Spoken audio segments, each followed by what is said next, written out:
Cruising around in my 6 foe. Happy Halloween. This is the new Krypton Critics video talking about Beasts of No Nation. I love this film. It's great. This film was obviously made for, Oscar buzz. Seriously. It's highly entertaining. The main character is this kid in a war-torn nation in Africa. He's in a buffer zone. There's these rebels and the government fighting. He's just kind of in the middle. He loses, contacts to family, and he becomes a child soldier himself. This kid, great actor. I see great potential for him. A lot of American actors, when they're kids, they're just cast because they're pretty or they have some connection to a already big actor. This kid had to work for it. This is his first movie, and my God, holy shit, great direction. It has, already a big actor, Idris Elba. People are upset about him possibly playing James Bond. I thought he pulled off. He has acting chops. If you saw my previous videos, my dad, I think Idris Elba would be a good person to play him. Not just because he's black. But I had to watch this movie in chunks because I would have ended up crying. It's that powerful. Is as good as 12 Years a Slave? No, but damn good. There's a few sections after the first hour or so that feels a little off. It just seems like you don't know what's exactly going on. Like, I watched it on Netflix because it's open in certain theaters, but it's also open on Netflix. And I was like, this would be a good movie to watch and review. It just came out. I watched it yesterday, day before Halloween. I was like, this could be entertaining. It blew my mind. It seriously did. If you're sensitive to violence, I would not recommend this movie to you.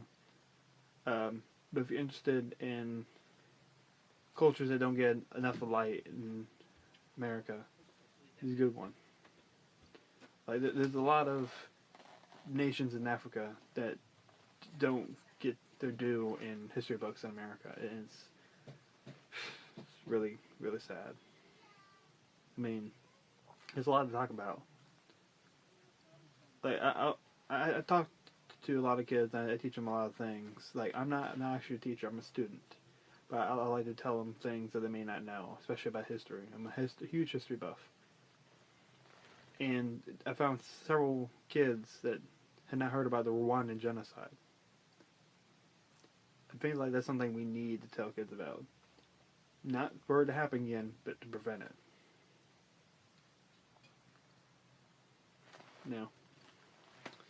But what else was good?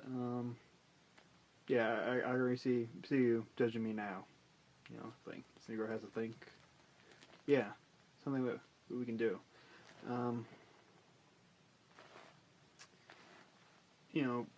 Once again, Idris Elba doesn't just bring the chops that he normally does. He does do a slight accent, but his character is pretty likable. He has a lot of gravitas. He has a lot of motivation he can bring you. Like, this movie deals well with working with gray areas of morality. I should probably say spoiler alert, but our kid that we meet, he does murder somebody. Whether we should say that he's bad, I wouldn't say he's bad, but he was just on the wrong place, wrong time.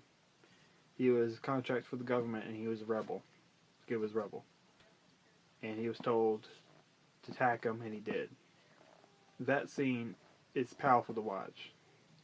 It will make the hairs on your arm and neck stand. Um, you know, hmm. I do like a movie that uses foreign language. If it fits in. You don't have to worry this much if you are, you know, not a speaker of the African language they speak, because about half of the movie is in English, which makes me wonder which country it is. Is like, was that country that was, owned by Europe some 50 years ago? Excuse me, goddamn. Probably that seven up I drank. So, I would love to hear what you guys have to say. Maybe one day, or just look up enough and just put my hands together. Maybe someone will comment on the video. Imagine that.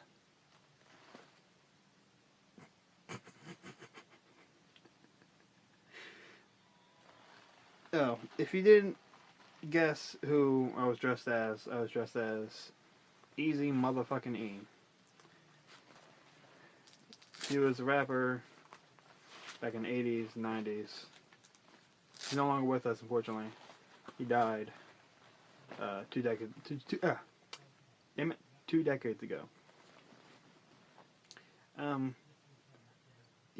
He used to be part of NWA, and a lot of people criticized him afterwards because a lot of the lyrics he was saying in his songs weren't as good after NWA fell apart.